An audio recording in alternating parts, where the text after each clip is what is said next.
So welcome back to our channel जिसका नाम है education gym with Rishabh Raj. कैसे हैं आप सब? होप सभी अच्छे होंगे, स्वस्थ होंगे। ठीक है, तो अभी जैसा कि आप सबको पता चल चुका है कि एग्ज़ाम फॉर्म ओपन हो चुके हैं, तो जल्द से जल्द अपना एग्ज़ाम फॉर्म फिल कर लो आप सब। ठीक है, 31 मार्च तक आपका विदाउट लेट फीस है। इसको थोड़ा बहुत एक्सटेंड किया जाएगा, बट अभी तक आपका जो स्टार्टिंग है वो एग्ज़ाम फॉर्म ओपन हो चुका है। 31 मार्च तक आपका विदाउट लेट फीस आपको करना है सबमिट, यानी 200 पर सब्जेक्ट। ठीक है, अदरवाइज आपका 1 अप्रैल के बाद आपके विद लेट फीस के साथ आपका एग्ज़ाम फॉर्म फिल होगा। ठीक है, तो विदाउट एनी डिफ़ॉल्ट आप पहले करके रखिए। ठीक है, तो अब चलते हैं क्लास के ऊपर। बीकॉम जी सेकेंड ईयर फर्स्ट क्लास आपकी लगाने जा रहा हूँ आज। ठीक है, तो फर्स्ट क्लास आपकी जो होगी वो बता देता हूँ। पहला सब्जेक्ट है आपका BCOC 138। ठीक है, इसका पेपर होगा आपका कॉस्ट अकाउंटिंग है ये। मॉर्निंग में आपका पेपर होगा। ओके, कॉस्ट अकाउंटिंग या कॉस्टिंग बोल दो।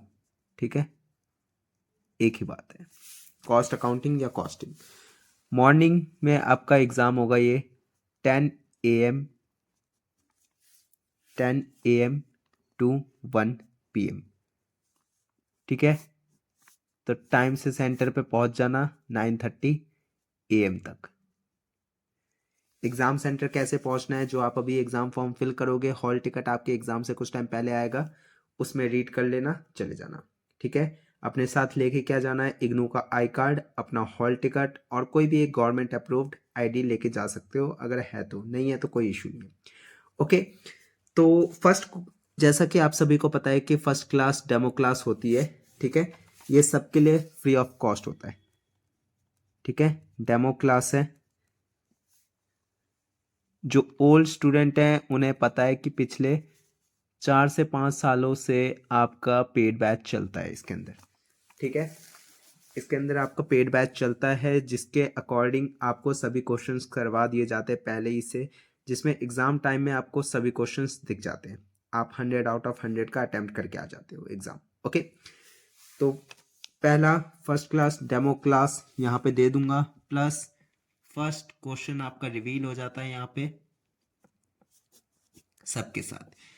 इसके बाद जो क्लासेस होंगी उसके लिए आपको पेड बैच में ऐड होना होगा। पेड बैच आपका 1600 फॉर ऑल 8 सब्जेक्ट्स के लिए होगा। ठीक है, जो ओल्ड स्टूडेंट है उनको पता है कैसे आपको एक्सेस लेना है। न्यू स्टूडेंट्स को बता देता हूँ, आपको व्हाट्सएप पे DM करना है। नंबर है 9311794406।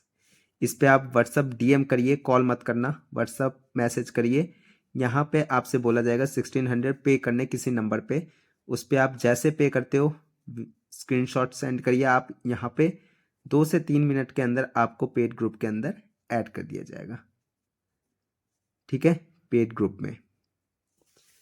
ओके, तो without any further delay start करते हैं। पहला क्वेश्चन रिवील करते हैं विद फॉर्मेट।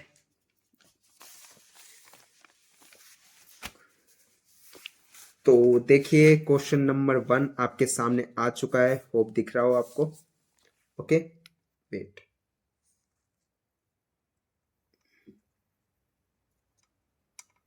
ओके,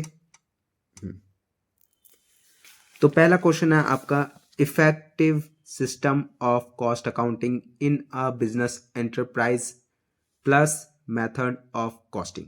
ये एग्जाम टाइम में आपका क्वेश्चन बन के आएगा 20 मार्क्स का। ठीक है, एग्जाम के पर्पज से कुछ चीजें और बता देता हूँ, वेट। एग्जाम में आपके मोस्टली 8 to 9 क्वेश्चन आएंगे।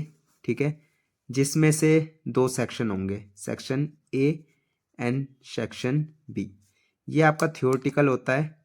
इसके अंदर आपसे कोई 3 क्वेश्चन पूछे जाते हैं, तीनों थियोरटिकल होंगे। क्वेश्चन नंबर 1, क्वेश्चन नंबर 2 और क्वेश्चन नंबर 3 जो होगा वो आएगा आपका शॉर्ट नोट्स, जिसके अंदर आपसे बुलेट वाइज 4 क्वेश्चन कोई भी आपको करने के लिए बोल दिया जाएगा।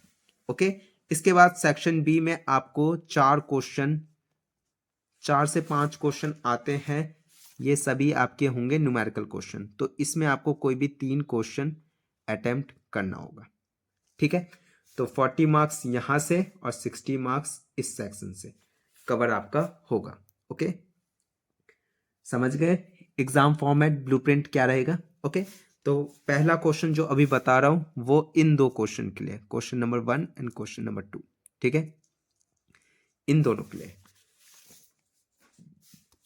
तो 20 मार्क्स का ये क्वेश्चन आएगा, effective system of cost accounting in a business enterprise plus methods of costing, ठीक है।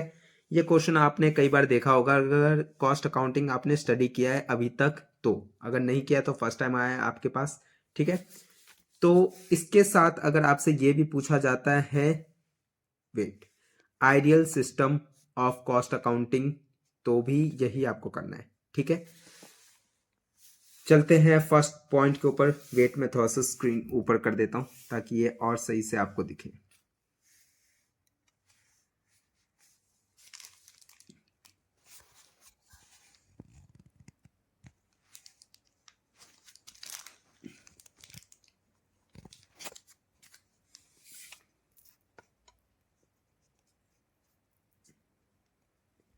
दिख रहा है अब आपको, ठीक है।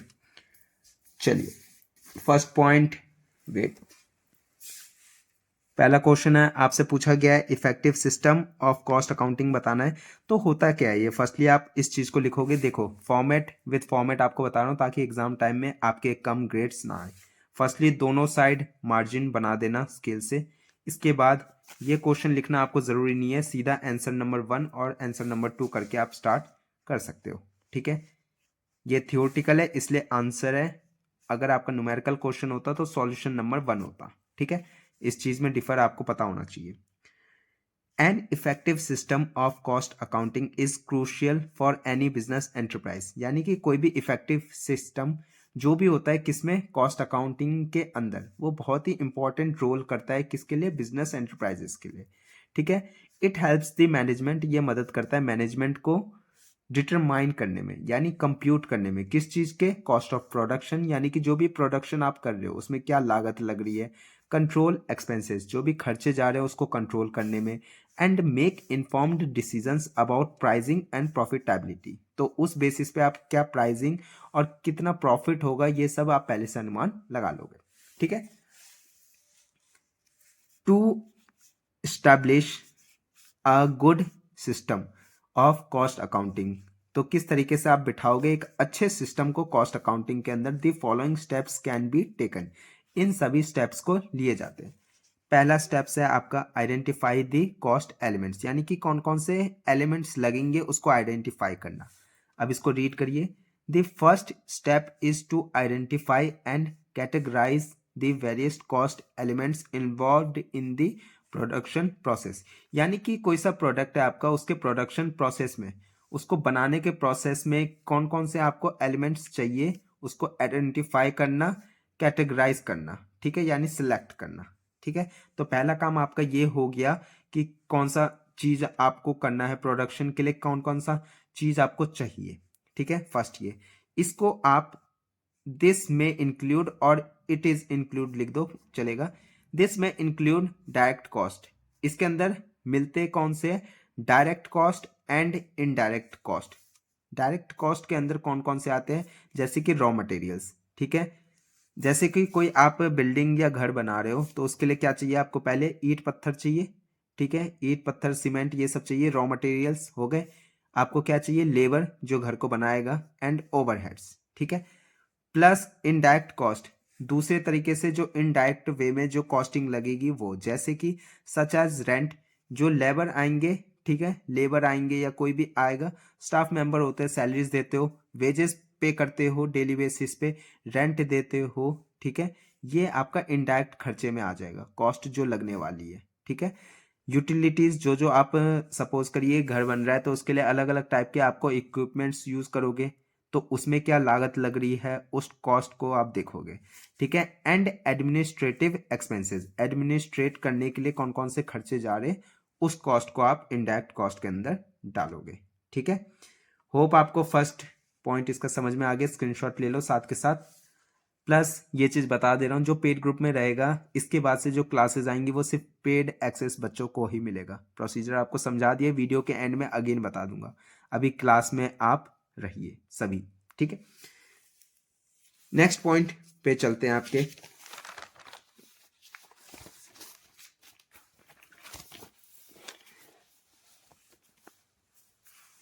ये विद फॉर्मेट है तो प्रॉपर ही दिखा देता हूँ आपको, देख लो। मार्जिन पहले ही लगा लेना, ठीक है, मार्जिन पहले ही लगा के चलना। नेक्स्ट पॉइंट है आपका select and appropriate costing method. इसके बाद आपका सेकंड स्टेप जो आता है वो आता है कि आपने अपना, चलिए देखिए, आपने एक बिजनेस अपना स्टार्टअप किया। जैसा कि फर्स्ट ईयर के स्टूडेंट्स को कल अकाउंटिंग पढ़ा रहा था तो उसमें बताया मैंने कि एक प्रेस से प्रिंटिंग मशीन लाए, तो उसी का एग्जांपल ले लेते हैं। सपोज करिए आपका एक प्रिंटिंग प्रेस है, ठीक है, आपको उसके लिए क्या मशीनरी चाहिए, ठीक है, वो तो आपके पिछले उसमें आ गया। फर्स्ट स्टेप में आप देखोगे कौन कौन सा मशीन चाहिए, ठीक है, क्या क्या एलिमेंट्स चाहिए, वो सारी लग गई। सेकंड चीज अब देखोगे कि कंपनी के अंदर आप क्या क्या कॉस्टिंग के मेथड यूज करोगे। अब कौन सा मेथड यूज करोगे आप कंपनी के अंदर, आगे रीड करते हैं, समझ जाओगे। There are various costing methods available. इसके अंदर अलग अलग तरीके के मेथड यूज होते हैं कॉस्टिंग के। लोग जैसा काम वैसा मेथड, ठीक है, जैसे कि job costing, process costing and activity based costing. और भी तरीके के कॉस्टिंग होते हैं इनके मेथड्स के, इसको नेक्स्ट पॉइंट में बताऊंगा अभी मैं, ठीक है। फिलहाल आप इतना पॉइंट को समझ लो कि एक अप्रोप्रिएट कॉस्टिंग मेथड को आपको ऑप्ट करना होता है, सेलेक्ट करना होता है, ठीक है, ताकि आगे जो आप काम करोगे तो उस मेथड के ऊपर डिपेंड करके करोगे काम, ठीक है। अलग अलग तरीके के होते हैं, जैसे कि जॉब कॉस्टिंग होती है, प्रोसेस कॉस्टिंग होती है और एक्टिविटीज बेस्ड कॉस्टिंग। इसमें से वो कोई भी the choice of method will depend on the nature of the business. समझ गए कि आपका जो बिजनेस है, काम जो आपका है, वो किस तरीके का नेचर उसका क्या है, कैसे प्रोडक्ट आप बनाने वाले हो, उसके बेसिस पे आप अपना कॉस्टिंग मेथड यूज करोगे। जॉब कॉस्टिंग करोगे, प्रोसेस कॉस्टिंग करोगे, एक्टिविटीज बेस्ड कॉस्टिंग मेथड लगाओगे, या कौन सा लगाओगे, ये आपके काम और प्रोडक्ट के ऊपर डिपेंड करेगा, ठीक है। नेक्स्ट पॉइंट पे आते हैं, एलोकेट कॉस्ट, ठीक है, यानी कि यहाँ पे आपको कॉस्ट एलोकेट करना है। वंस द कॉस्ट एलिमेंट्स, जैसा कि आपको पता चल गया, पहले आपको मशीनरी कौन सी लानी है, कौन कौन से रॉ मटेरियल्स लगेंगे, और रेंट क्या क्या है, यानी डायरेक्ट कॉस्ट और इनडायरेक्ट कॉस्ट कौन कौन सी लग रही है, उस चीज़ों के बारे में जान लोगे। उसके बाद आपने ये जान लिया कि कौन सा मेथड आप यूज़ करने वाले हो कॉस्टिंग के लिए। जब आप इन दोनों स्टेप को समझ जाओगे तो अगला स्टेप आप करोगे एलोकेट द कॉस्ट, ठीक है।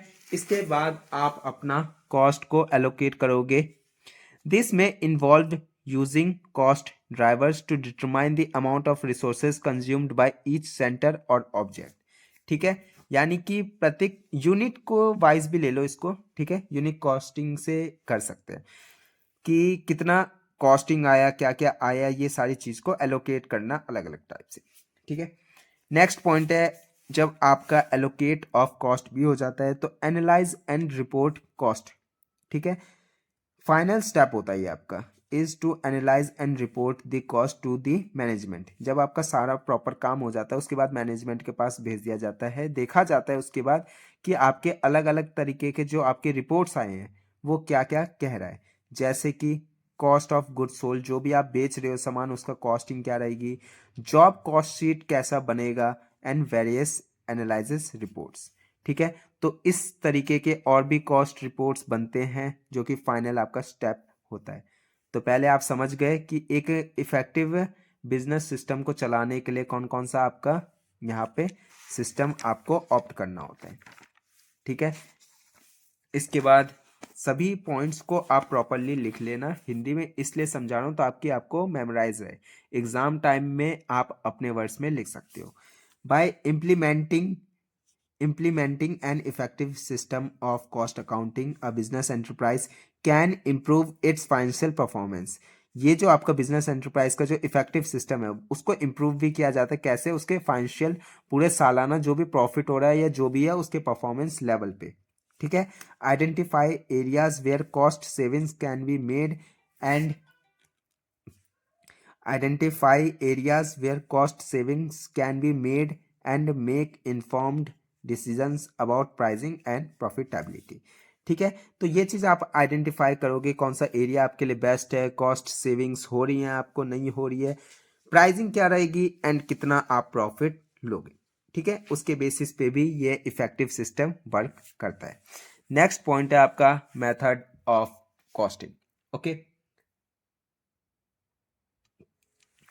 जैसा कि आपको फर्स्ट क्वेश्चन बताया था इफेक्टिव सिस्टम, उसके बाद आपका आता है आपका मेथड ऑफ कॉस्टिंग क्या क्या है।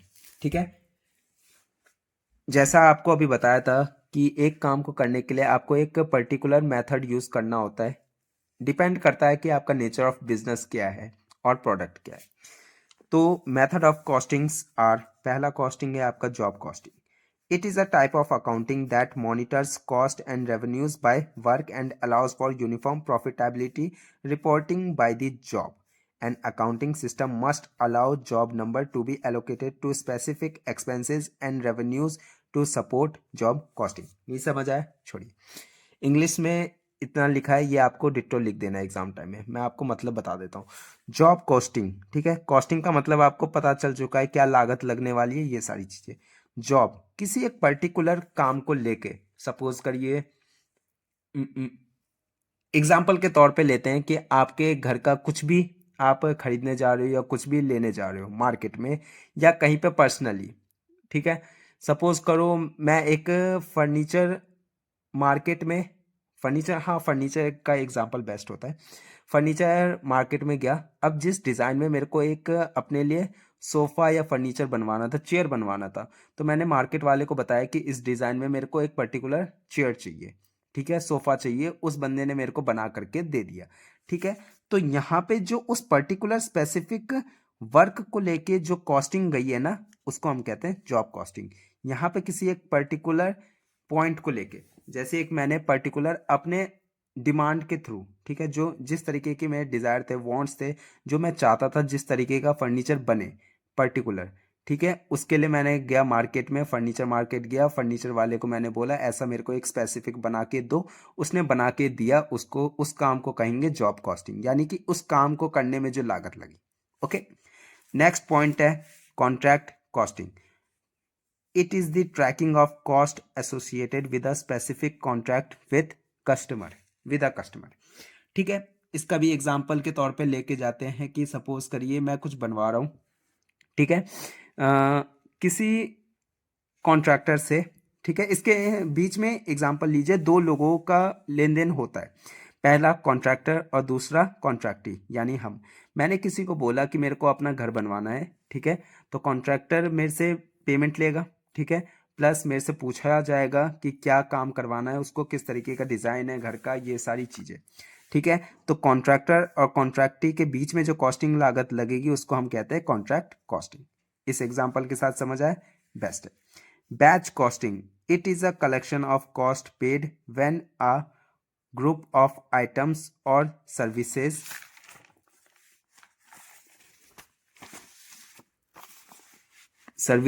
is manufactured that cannot be traced back to individual products or services within the group। ठीक है, ये पॉइंट हो गया आपका बैच कॉस्टिंग। अब बैच कॉस्टिंग क्या होता है एग्जांपल के तौर पे लो, जैसे जॉब कॉस्टिंग के बारे में आपको बताया। जॉब कॉस्टिंग में मैंने क्या किया कि मार्केट गया फर्नीचर के लिए, मैंने बोला उसको कि मेरे को एक पर्टिकुलर ये चीज़ चाहिए, ठीक है, पर्टिकुलर मेरे को एक चेयर बनवाना है, इस डिज़ाइन में बनवाना है, तो उसने मेरे को बना के दिया, तो वो हो गया जॉब कॉस्टिंग। अब यहाँ पे मैं किस चीज़ का एग्जांपल लूँ,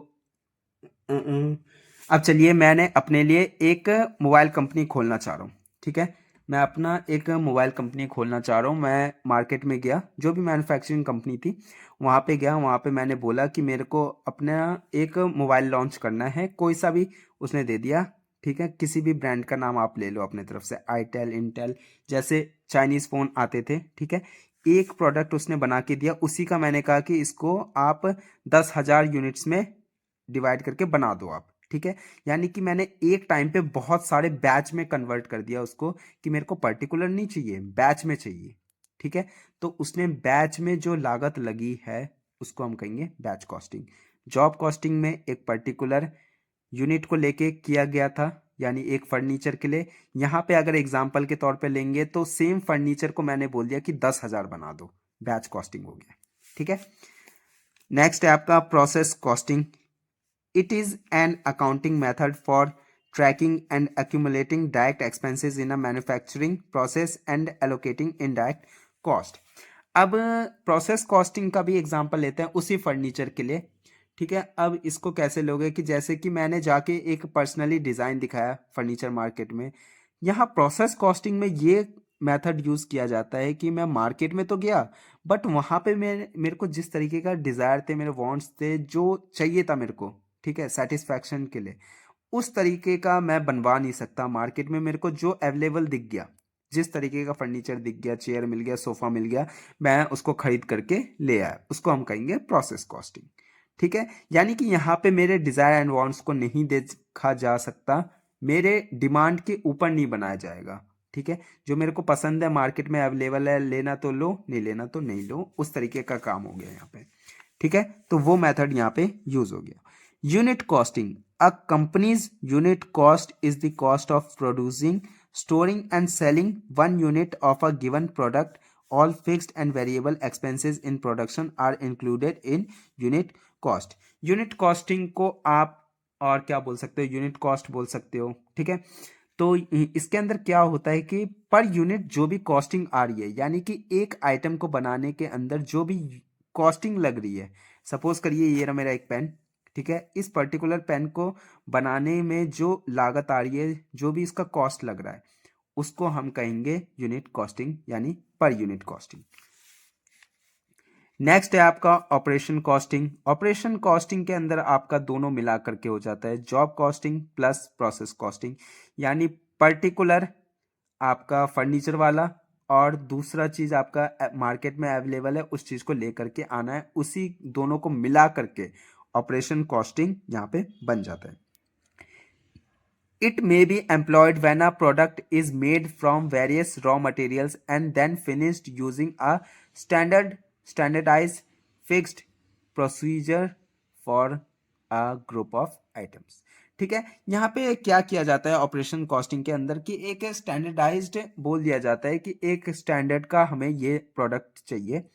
ठीक है, वहां पे हम बोल देंगे, सपोज करिए कि मैंने जो फर्नीचर या बनाया, उसके अंदर मैंने एक ब्रांड लगवा लिया अपना, उसकी जो क्वालिटी होगी ना, वो एक स्टैंडर्ड रूप में होगा, उसको बनाने के अंदर जो लागत लगेगी ना, उसको हम कहेंगे operation costing.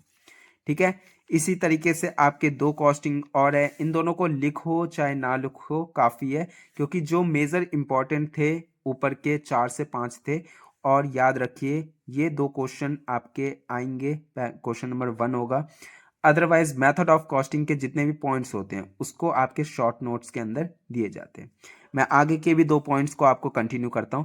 Multiple costing, when things are sold that contain various other processed parts. Multiple costing are also known as composite costing is an accounting method used when these parts are cost directly.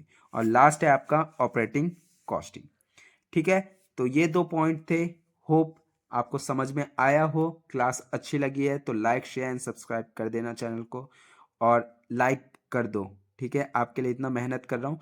Classes आपको मिलती रहेंगी, but याद रहे पहला class आप लोग के लिए डेमो है, फ्री है।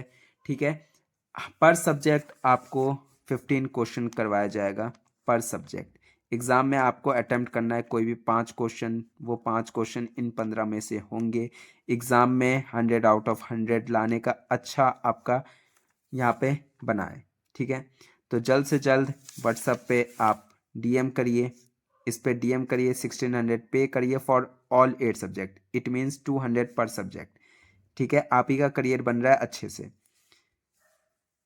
ठीक है, पे करते ही 2 से 3 मिनट में आपको पेड ग्रुप में ऐड कर दिया जाएगा। उसके बाद से जो नेक्स्ट क्लासेज है वो वहीं पे कंटिन्यू होगी। मिलते हैं नेक्स्ट वीडियो में, तब तक के लिए ta-ta and goodbye. And video को ज़्यादा से ज़्यादा शेयर करो अपने क्लासमेट्स के साथ, ताकि उनको भी पता चले कि क्लासेस आ चुकी है।